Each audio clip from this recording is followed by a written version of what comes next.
Capítulo 3. Hace tanto tiempo y todavía sigo siendo la misma Margaret. Lo único que envejecen son nuestras vidas.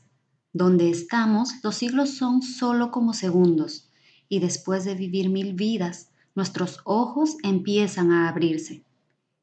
Eugene O'Neill. Antes de iniciar el tratamiento de Catherine, nunca había oído hablar de la terapia de regresión a vidas pasadas. En la época en que yo estudiaba, el programa de enseñanza no incluía esta materia, ni en la Facultad de Medicina de Yale, ni en ninguna otra. Todavía recuerdo perfectamente la primera vez que apliqué este método. Había indicado a Catherine que retrocediera en el tiempo con el objetivo de descubrir traumas de la infancia que tenía reprimidos y olvidados, y que yo pensaba que eran los responsables de su ansiedad y su depresión. Ella había llegado a un estado de hipnosis profunda que yo le había provocado hablándole con voz suave y relajante. Muy concentrada, atendía a mis instrucciones. En la primera sesión de terapia realizada una semana antes, habíamos practicado la hipnosis por primera vez. Catherine había recordado algunos traumas de su infancia con bastante detalle y emoción. Normalmente, en la terapia de regresión, si los traumas olvidados que se evocan van acompañados de emociones, un proceso que recibe el nombre de catarsis, el paciente empieza a mejorar. Pero los síntomas de Catherine seguían siendo graves y supuse que lo mejor era que continuara recordando episodios de su niñez aún más reprimidos. De esta manera podría mejorar. Conseguí que se trasladara a la edad de 2 años, pero no fue capaz de recordar nada significativo. Regresa al punto en donde tus síntomas empiezan a manifestarse, le ordené claramente y con firmeza. Me quedé atónito al oír su respuesta. Veo unas escaleras de peldaños blancos que conducen a un edificio blanco con columnas, abierto. No hay puerta de entrada. Llevo un vestido largo y un saco de tela tosca. Tengo el pelo rubio y largo y lo llevo trenzado. Era una mujer joven llamada Aronda que vivió hace unos 4000 años. Murió inesperadamente en una inundación o un maremoto que arrasó su pueblo. Unas olas enormes arrancan los árboles. No hay escape posible. Hace frío, el agua está helada. Tengo que salvar a mi bebé, pero no puedo. Solo puedo apretarlo bien fuerte en mis brazos. Me ahogo. El agua me asfixia. No puedo respirar. No puedo tragar. Agua salada. Me arrancan a mi hija de las manos. Durante este trágico y emotivo recuerdo, Catherine jadeaba y tenía dificultad para respirar. De repente, su cuerpo se relajó por completo y empezó a respirar profunda y regularmente. Veo nubes. Mi hija está conmigo. Y también otras personas en mi pueblo. Veo a mi hermano. Estaba descansando. Aquella vida había terminado. Aunque ni ella ni yo creíamos en otras vidas, acabábamos de vivir intensamente una experiencia ancestral. De un modo increíble, el miedo al ahogo y a la asfixia prácticamente desapareció de la vida de Catherine después de aquella sesión. Yo sabía que la fantasía y la imaginación no podían curar aquellos síntomas crónicos tan profundamente arraigados, pero la memoria catártica sí. A medida que pasaban las semanas, Catherine iba recordando más vidas anteriores. Sus síntomas desaparecieron. Se curó sin la ayuda de medicamentos. Juntos descubrimos el poder curativo de la terapia de regresión. Debido a mi escepticismo y a mi rigurosa formación científica, me costó mucho aceptar la existencia de vidas pasadas.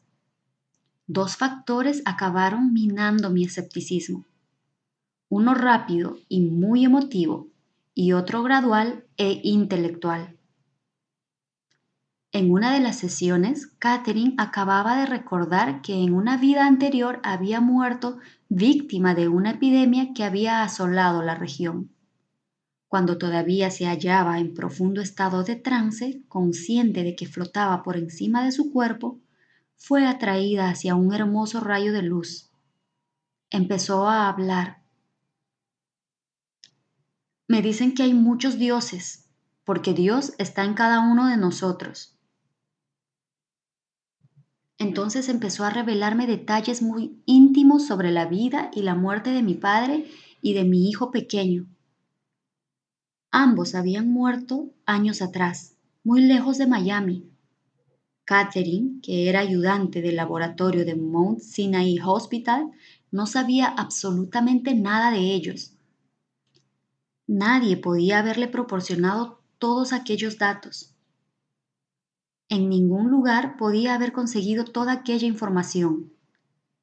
La precisión de sus detalles fue impresionante. Yo estaba sobresaltado y me estremecía a medida que ella iba revelando aquellas ocultas, secretas verdades. ¿Quién está contigo? ¿Quién te está explicando todo esto?, le pregunté. Los maestros, susurró. Me hablan los espíritus maestros. Me cuentan que he vivido 86 veces en un cuerpo físico. En el transcurso de las sesiones restantes, Catherine transmitió muchos mensajes que procedían de estos maestros, unos mensajes hermosos sobre la vida y la muerte, sobre cuestiones espirituales y sobre el cometido de nuestra vida en la tierra. Mis ojos empezaban a abrirse al tiempo que mi escepticismo era cada vez menor. Recuerdo que pensaba, puesto que Catherine no se equivoca respecto a mi padre y mi hijo, ¿podría entonces averiguar algo sobre las vidas pasadas, la reencarnación y la inmortalidad del alma? Creía que sí. Los maestros también hablaban de las vidas anteriores. Elegimos el momento en que entramos en nuestro estado físico y el momento en que lo abandonamos. Sabemos cuándo hemos cumplido la tarea que se nos encomendó realizar aquí en la tierra. Sabemos cuándo se nos acaba el tiempo y entonces aceptamos nuestra muerte, pues sabemos que esta vida que hemos vivido ya no da más de sí. Cuando llegue el momento, cuando hayamos disfrutado del tiempo necesario para descansar y alimentar de energía nuestra alma, se nos permitirá escoger nuestro regreso al estado físico. Aquellos que dudan, que no están seguros de querer regresar aquí, es probable que pierdan la oportunidad que se les ha brindado, la oportunidad de cumplir con su deber cuando se hallan en estado físico. Desde que viví esta experiencia con Catherine, he sometido a la terapia de regresión a más de 1000 pacientes. Pocos, muy pocos, alcanzaron el nivel de los maestros. Sin embargo, he observado una sorprendente mejoría clínica en la mayoría de estas personas. He visto cómo los pacientes recuerdan un nombre durante la evocación de una vida anterior reciente y después he encontrado documentos que verifican la existencia de esa persona en el pasado, confirmando los detalles de la rememoración. Algunos pacientes incluso han encontrado sus propias tumbas de vidas anteriores. Varios de mis pacientes han pronunciado algunas palabras en idiomas que nunca han aprendido o incluso oído en su vida actual. También he examinado a algunos niños que hablan lenguas extranjeras que no han aprendido con anterioridad. A esta capacidad se la denomina xenoglosia. He leído artículos de otros científicos que trabajan con la terapia de regresión y que han llegado a conclusiones muy similares a las mías. Tal como describo con detalle en mi segundo libro, A través del tiempo, este método es muy útil para pacientes de distintas patologías, especialmente para aquellos que sufren trastornos emocionales y psicosomáticos. La terapia de regresión es también muy práctica cuando se trata de identificar y eliminar los hábitos negativos recurrentes en un paciente, como por ejemplo la drogadicción, el alcoholismo y los problemas en las relaciones. Muchos de mis pacientes evocan hábitos, traumas y relaciones desequilibradas que no solo se manifiestan en sus vidas pasadas, sino que siguen apareciendo en su vida actual. Pondré como ejemplo el caso de una paciente que al regresar a una de sus vidas anteriores recordó que tenía un marido agresivo y violento que ha aparecido de nuevo en el presente encarnado en su padre. Una pareja muy conflictiva descubrió que se había matado mutuamente en 4 de sus vidas pasadas. Las historias y las pautas son interminables. Cuando se ha identificado la pauta que se repite constantemente y se entienden los motivos de manifestación, entonces puede romperse. No tiene sentido seguir sufriendo. No es obligatorio que el terapeuta y el paciente crean en la existencia de vidas anteriores para que la técnica y el proceso de la terapia de regresión funcionen. Pero si se intenta, es frecuente que se obtenga una mejoría. Casi siempre se produce un crecimiento espiritual.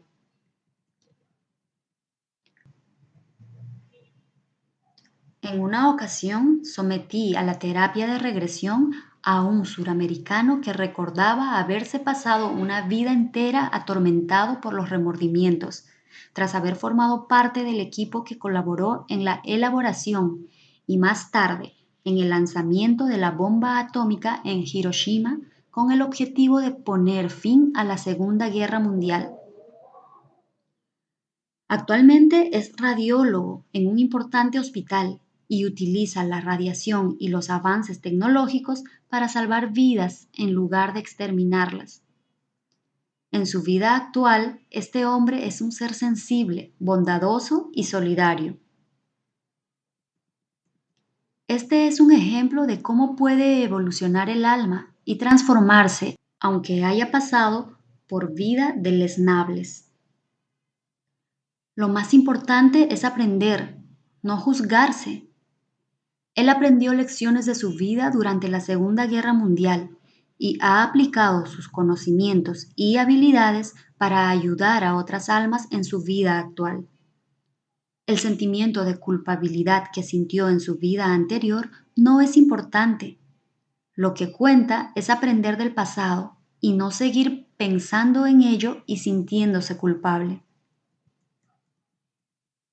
Según una encuesta de USA Today CNN Gallup realizada el 18 de diciembre de 1994, la creencia en la reencarnación está aumentando en Estados Unidos, un país que no se caracteriza por ir a la saga con estos fenómenos.